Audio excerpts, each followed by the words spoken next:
El presidente John F. Kennedy. Se ha descubierto recientemente evidencia relevante en cuanto al asesinato de John F. Kennedy que muestra quién planificó y llevó a cabo el asesinato. Esta nueva evidencia muestra que el informe de la Comisión Warren, que constituye la palabra final en cuanto al asesinato, es un encubrimiento total de lo que realmente ocurrió. El siguiente análisis del asesinato incluirá algunos eventos y situaciones que parecerán no estar relacionadas con este asesinato, pero que mostrarán la extensa intriga que hay detrás del mismo. Mientras paseaba en un carro convertible, el presidente Kennedy fue asesinado en Dealey Plaza el 22 de noviembre de 1963 a las 12:30 de la tarde. La multitud le aclamaba. Había una escena de regocijo a medida que el presidente se abría camino entre la gente en un pueblo de Dallas. Parecía que todo el mundo en la multitud estuviese sonriendo.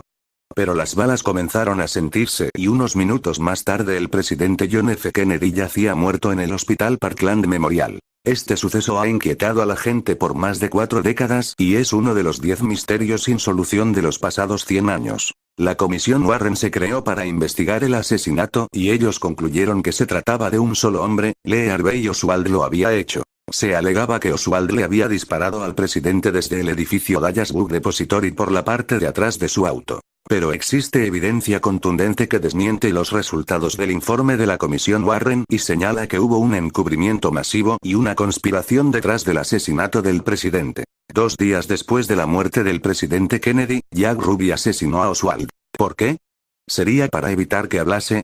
Había básicamente 2 razones principales por las cuales el presidente Kennedy fue asesinado. Estas razones están relacionadas con la guerra de Vietnam y con el Banco de Reserva Federal. El presidente Kennedy había enviado 2 ayudantes a Vietnam, a McNamara y a Taylor, quienes reunieron evidencia importante que convenció al presidente de que los Estados Unidos debía retirarse de Vietnam. El memo que le enviaron al presidente se tituló Los informes de la misión McNamara-Taylor en Vietnam del Sur. Con este informe en la mano, el presidente Kennedy tenía lo que quería. El informe contenía la esencia de las decisiones que tenía que tomar. Tenía que ser reelegido para poder continuar con los planes que ya había comenzado durante su primer término. Tenía que sacar a los americanos de Vietnam. Col. L. Fletcher Prouty, JFK. Decía, Vietnam and the Plot to Assassinate John F. Kennedy, Carol Publishing Group. P264. Fletcher Poultry nos dice que, en noviembre 22 del 1963, el gobierno de los Estados Unidos fue controlado por un grupo superpoderoso que quería un aumento en la guerra en Indochina y un mayor crecimiento militar con el paso de los años para nuevas generaciones. Y vid. P264. A medida que el presidente Kennedy comenzó a reducir el envolvimiento de la nación en el conflicto con el sureste de Asia, este grupo superpoderoso comenzó a planificar su asesinato. Después del asesinato de Kennedy se aseguraron que América permaneciera en Vietnam por un largo tiempo. ¿Quiénes eran este grupo? ¿Quiénes querían que los americanos siguieran en el sureste de Asia y por qué? Al responder estas preguntas se conoce entonces quiénes fueron las personas detrás del asesinato de John F. Kennedy. Abro Manhattan era un periodista inglés que había trabajado por muchos años para la compañía inglesa de comunicaciones. Había escrito por lo menos 15 libros acerca del rol de la Iglesia Católica en los asuntos internacionales. En su libro Vietnam, Why Did We Go? Nos dice el origen político y militar de la guerra de Vietnam ha sido descrito en millones de palabras escritas y habladas. Sin embargo, no se ha dicho mucho acerca de las fuerzas más significativas que contribuyeron a su promoción, dígase el rol que desempeñó la religión, que en este caso significa el rol que desempeñó la Iglesia Católica y su compañero diplomático, el Vaticano. Su participación activa no se trata de mera especulación. Es un hecho histórico concreto como lo es la presencia de los Estados Unidos, o la resistencia a la guerrilla masiva del comunismo asiático. Las actividades de ambos han sido examinadas en miles de libros, pero el anterior fue resultado de una consulta y ni siquiera en forma resumida. La Iglesia Católica debe ser considerada la principal promotora en el origen, aumento y persecución en el conflicto vietnamés. Desde el principio la motivación cristiana contribuyó a acelerar la avalancha que causaría agonías sin fin en los continentes asiáticos y americanos. El precio pagado fue inmenso. Miles de billones de dólares. El movimiento en masa de poblaciones, la anarquía política, la devastación militar a una escala sin precedentes. La desgracia contra el mundo civilizado. La pérdida de miles de vidas de jóvenes asiáticos y americanos. Por último, las heridas, las mutilaciones, y las muertes de cientos hombres, mujeres y niños. La tragedia de Vietnam pasará a la historia como uno de los hechos más perversos de la alianza contemporánea entre la política y la religión organizada. Los factores políticos, ideológicos, económicos y militares no tuvieron tanta participación en el desarrollo de la guerra como la religión de la Iglesia Católica, quienes fueron los mayores instigadores de la misma. Desde el principio su rol ha sido minimizado o borrado del todo. Los hechos concretos no pueden borrarse tan fácilmente y son los mismos los que debemos examinar, aun si lo hacemos brevemente. Abro Manhattan, Vietnam. ¿Por qué fuimos? Chick Publications, 1984, p. 13. Énfasis añadido. La introducción de la casa publicadora para este libro en la página 3, dice. Abro Manhattan, voz de autoridad en políticas del Vaticano, ha descubierto las razones reales por las cuales nuestros hombres sufrieron y murieron en Vietnam. Él relaciona sus muertes con el deseo apasionado del Vaticano de convertir a Asia en un país católico. Los agentes del Vaticano gestaron y planificaron la guerra de Vietnam. Los soldados americanos le estaban sirviendo al Vaticano en su lucha desesperada por sobrevivir en la jungla, el infierno de la guerra, el dolor, la muerte y la destrucción. Todo fue planificado por los jesuitas. Ibid. p. 3, énfasis añadido. Muchos, especialmente los católicos, podrían no aceptar los hechos mencionados en los capítulos anteriores, pero debemos presentar los hechos tal y como son y como sucedieron. Cuando este libro habla de la Iglesia Católica, no se refiere a los fieles miembros de una iglesia que desconocen todas esas cosas. Se refiere a los jefes del Vaticano y a su orden de jesuitas. De acuerdo con Abro Manhattan, la guerra en Vietnam se peleó porque el Vaticano quería establecer una base de poder en el sureste de Asia para controlar esa parte de Asia y luego a toda Asia. Las siguientes citas son de ese libro. Ho Chi Minh comenzó a maniobrar antes de la Segunda Guerra Mundial a favor de un Vietnam comunista. Recibió ayuda de los Estados Unidos contra los japoneses, pero utilizó esa ayuda para consolidar su posición en las tierras altas de Tonkin. En agosto de 1945 marchó hasta Hanoi para establecer un gobierno provincial en la República Democrática de Vietnam. Siendo un maestro estratega, cooperó moviendo casi 1 millón de católicos norvietnamitas hacia el sur, después de la elección de Juan XXIII en el 1958 y del retiro del Vaticano de la Guerra Fría para cooperar con el marxismo. Ho Chi Minh hizo un pacto secreto con el Papa Juan XXIII, que tuvo como resultado eventualmente el control total del país en el norte. Ibid p. 177. El presidente Ngo Dinh de Vietnam del Sur era un católico práctico que gobernaba Vietnam del Sur con puño de hierro. Era un fiel creyente en la maldad del comunismo y en la singularidad de la Iglesia Católica. Él había sido originalmente plantado en la presidencia por el cardenal Spellman y por el Papa Pío XII. Él transformó la presidencia en una dictadura católica virtual, destruyendo sin misericordia a sus oponentes religiosos y católicos. Muchos monjes budistas cometieron suicidio quemándose vivos, señal de protesta en contra de la persecución religiosa. Su persecución discriminatoria a los no católicos, especialmente a los budistas, le causó la destrucción de su gobierno y la deserción en masa de su ejército. Esto provocó la intervención de los Estados Unidos en Vietnam del Sur. En este acto de terrorismo él recibió ayuda de 2 de sus hermanos católicos, los jefes de la policía secreta y el arzobispo de Hue. Ibid. p. 56, énfasis añadido. El cardenal Francis Spellman, el arzobispo de Nueva York, era el hombre clave que llevó a América al conflicto. Él estuvo activo al persuadir a los Estados Unidos de que seleccionara a Diem y lo apoyara como presidente de Vietnam del Sur. Fue hecho vicario general de las Fuerzas Armadas de los Estados Unidos y llamado el general de los soldados de Cristo entre comillas. Lo que significa que eran los soldados de la Iglesia Católica en sus frecuentes visitas al frente de guerra en Vietnam. Ibid.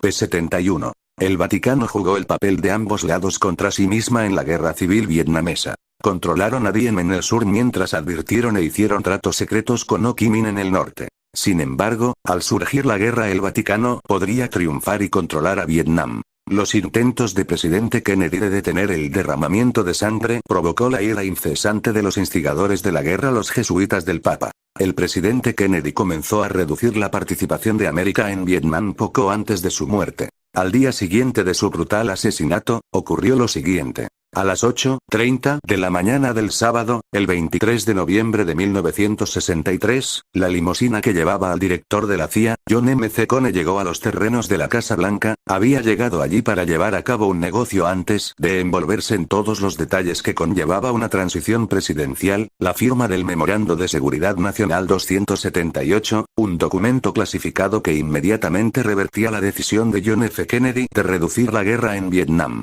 El efecto del Memorando 278, le otorgaba carta blanca a la Agencia de Inteligencia Central para proceder con una guerra a gran escala en el lejano oeste. En efecto, en noviembre 23 de 1963 el lejano oeste reemplazaría a Cuba como la espina que hincaría a América. Crearía una nueva fuente de narcóticos para los mercados mundiales de la mafia. Robert Morrow, First Hand Knowledge, Sapolsky Publishers, p. 249. El día después del asesinato de John F. Kennedy, la decisión de reducir la participación de América en Vietnam fue revertida y el programa del Vaticano continuó. La declaración de Morrow revela igualmente otra de las razones por las cuales los jesuitas querían continuar con la guerra. Porque harían billones de dólares en el mercado internacional de drogas. Durante 4 siglos los jesuitas habían estado envueltos en el trasiego de drogas en el lejano oeste y sin duda alguna no quería perder esa oportunidad, aunque la misma representara las vidas de miles de personas.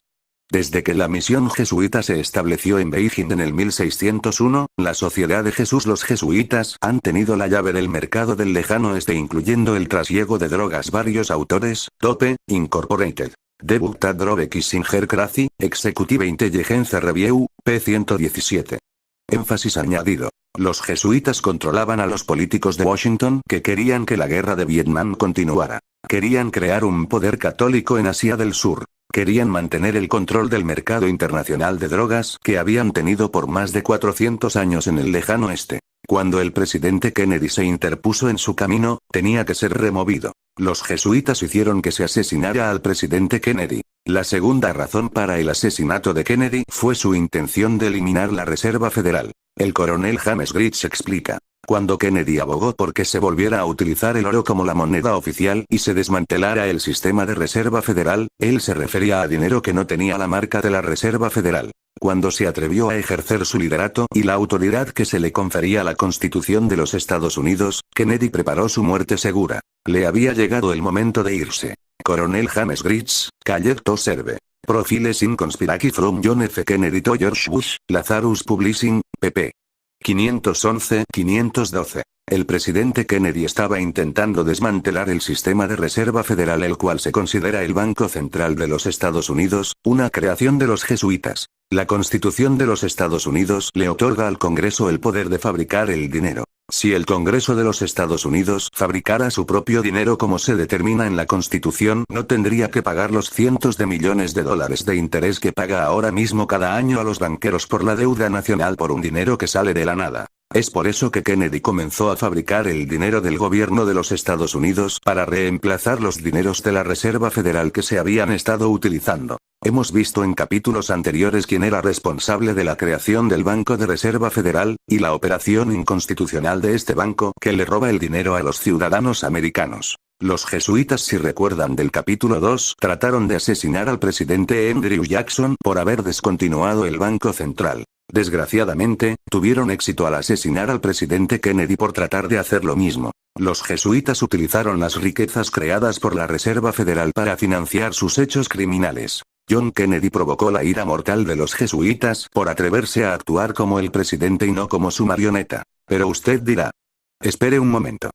Kennedy era católico, el único presidente católico que ha habido. Eso es completamente correcto. A pesar de que Kennedy era católico, él puso el bienestar de los Estados Unidos antes que los deseos del papado. Él no era jesuita. Aquí se encuentra una sección bien interesante de las instrucciones secretas de la orden jesuita escritas por su fundador Ignacio de Loyola. Finalmente, todos los que posean tal habilidad deben ser ascendidos a príncipes, nobles y magistrados de cualquier lugar en el que se encuentren accesibles si les llamamos. Aún para sacrificar a sus amigos más íntimos cuando se trate de nuestro interés y nuestro beneficio. W. C. Brownlee, Secret Instructions of the Jesuits, American and Foreign Christian Union, p. 47. Vemos aquí que si la orden de los jesuitas dice que una persona tiene que morir no importa si es tu mejor amigo, o tu padre o tu hermano. Deben morir. Cuán perverso y maligno es ese sistema de la orden de los jesuitas de la Iglesia Católica Romana. ¿Cree usted que la Iglesia Católica no es tan poderosa? ¿Cree usted que todo esto les hace ser demasiado fuertes? Abro Manhattan nos dice. El cardenal Francis Spellman de Nueva York era el vicario de las Fuerzas Armadas en Vietnam. Era además el vínculo extraoficial entre el Papa y John Foster Dulles, el secretario de Estado de los Estados Unidos y por lo tanto el hermano del secretario, Alan, quien era el jefe de la CIA. Abro Manhattan, Murder in the Vatican, Ozark Books, pp. 35-36. Por tanto, a través del cardenal Francis Spellman, la Iglesia Católica Romana y los jesuitas tuvieron acceso y control de John Foster Dulles, el secretario de Estado, y del hermano de John Foster Dulles, Allen, quien era el jefe de la Agencia Central de Inteligencia. Esos dos departamentos en conjunto con el FBI estaban en las manos del cardenal Francis Spellman, el cardenal principal de la Iglesia Católica en Nueva York. La Iglesia Católica en los Estados Unidos puede constituirse en una fuerza económica mayor que las más grandes de América. Políticamente, controla más aún en la Casa Blanca, en el Senado y en el Congreso. Es una fuerza en el Pentágono, un agente secreto en la FBI y la fuerza intangible principal que mueve los crímenes que comete el SS, la Agencia Central de Inteligencia.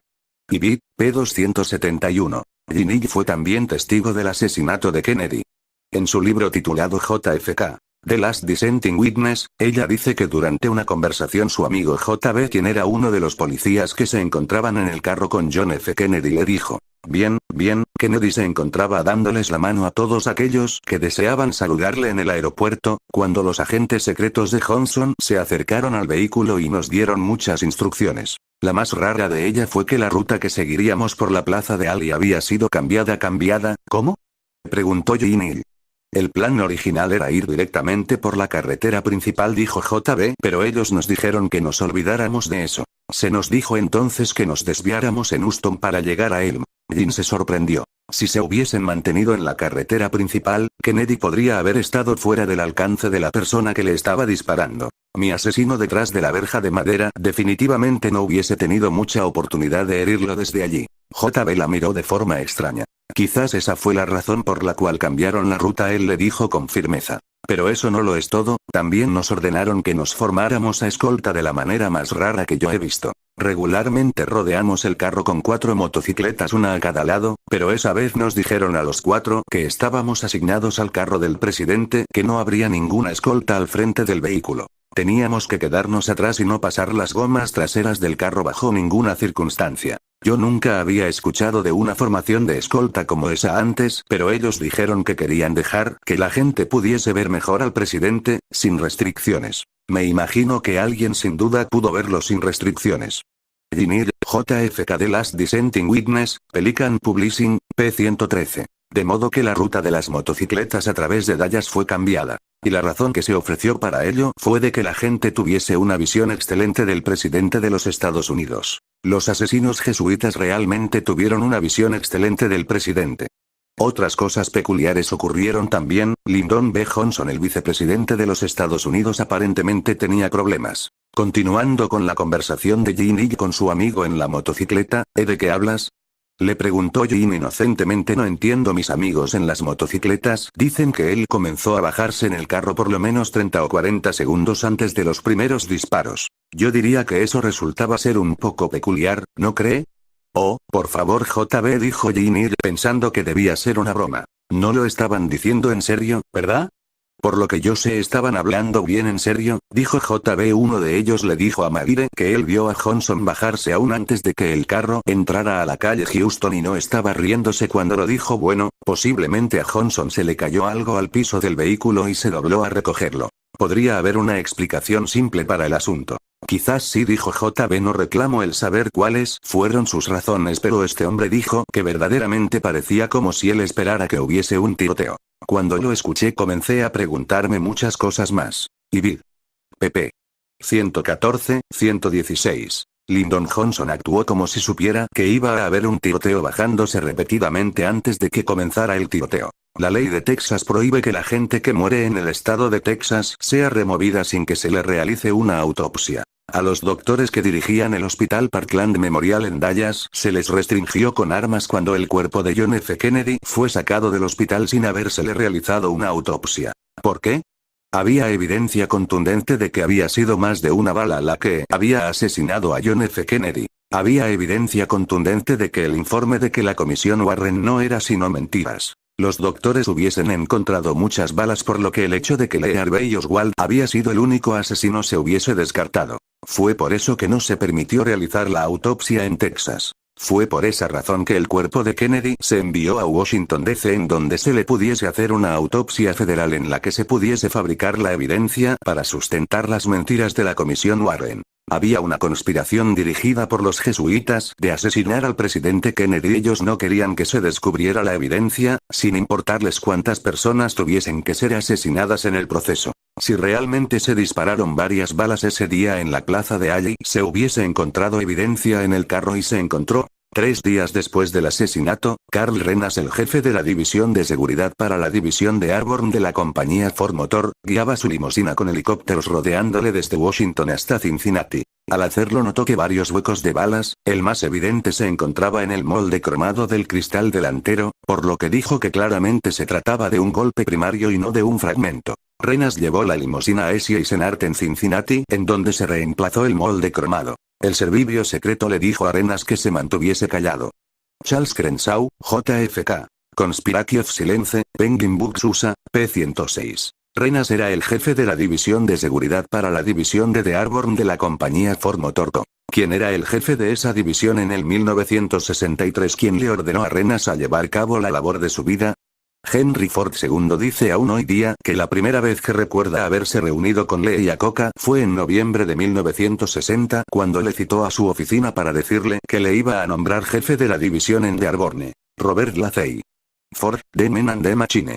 Ballantine Books, p. 531. Lee Iacocca era el hombre a cargo de la división de Dearborn de la compañía Ford, quien le ordenó a Carl Renas que fuese a Washington D.C. para buscar el carro en el que estaba JFK cuando fue asesinado. Iacocca era el jefe de la división de Dearborn hasta convertirse en el presidente de la compañía Ford en el 1970. Iacocca era parte del encubrimiento ya que escondió evidencia relacionada con el asesinato de John F. Kennedy. ¿Qué conexión tiene él con la Iglesia Católica? En la autobiografía de Iacocca él dice: me tomó varios años comprender completamente por qué tenía que hacer una buena confesión a un sacerdote antes de participar en la comunión, pero en mis años de adolescencia comencé a apreciar la importancia de este derecho tan mal interpretado de la Iglesia Católica. En los últimos años me encontré a mí mismo completamente refrescado después de haberme confesado. Incluso comencé a asistir a retiros de fines de semana en los que los jesuitas en exámenes de conciencia cara a cara me hicieron reflexionar en cuanto a la forma en que estaba viviendo mi vida. Iacocca. An Autobiography. Bantam Books, p. 8. El católico romano, Lee Iacocca, jefe de la división de Dearborn de la compañía Ford, fue el que envió a Carl Renas a buscar la limusina que contenía la evidencia de las múltiples balas que fueron disparadas por armas múltiples que mataron a John F. Kennedy. No es sorprendente que muchos años después, como presidente de la compañía Chrysler, Lee Iacocca fuese al Congreso a pedir ayuda económica. Ya que el católico Iacocca había sido un siervo obediente a sus jefes jesuitas, otro católico obediente de nombre Thomas T. Poney hizo uso de su poder como representante del Congreso para proveerle a Lee Iacocca todo el dinero que necesitaba. Había mucha gente que sabía mucho acerca del asesinato de Kennedy. Desgraciadamente, casi todos ellos murieron bajo circunstancias misteriosas. Hubo un esfuerzo concertado para asegurarse de que ningún secreto sería revelado. Aún Ginny declaró que habían realizado varios intentos de asesinarla a ella y a sus hijos.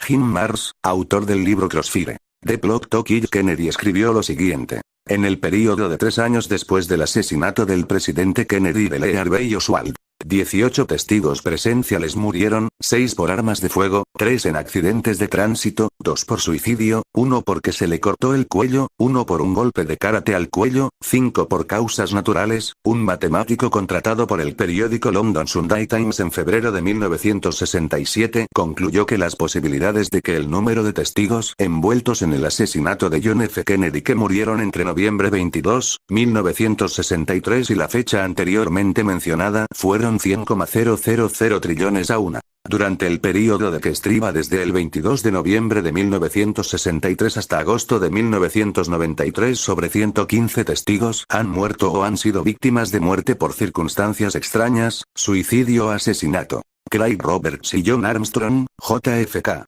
DDA Witnesses, Consolidated Press, p3. Kennedy fue uno de los muchos presidentes, zares y emperadores que rehusaron obedecer a los jesuitas y fue asesinado por no hacerlo. El rol del papado en el monstruoso asesinato y en el encubrimiento del crimen no puede negarse. Hemos visto que el Vaticano tenía los motivos y la gente en altas posiciones para llevar a cabo el asesinato, además de gente en posiciones claves para encubrirlo. Había un grupo, una organización cuyo trasfondo histórico se caracterizaba por la planificación y la ejecución de tales cosas, que tenía una motivación duradera y consistente antes, durante y después del crimen, que tenía las conexiones internacionales necesarias, tenía el dinero, que podría provocar el suicidio de sus miembros y que continuaría existiendo a través de todas las fases de la conspiración para llevar a cabo el asesinato. Esta es la Iglesia Católica Romana.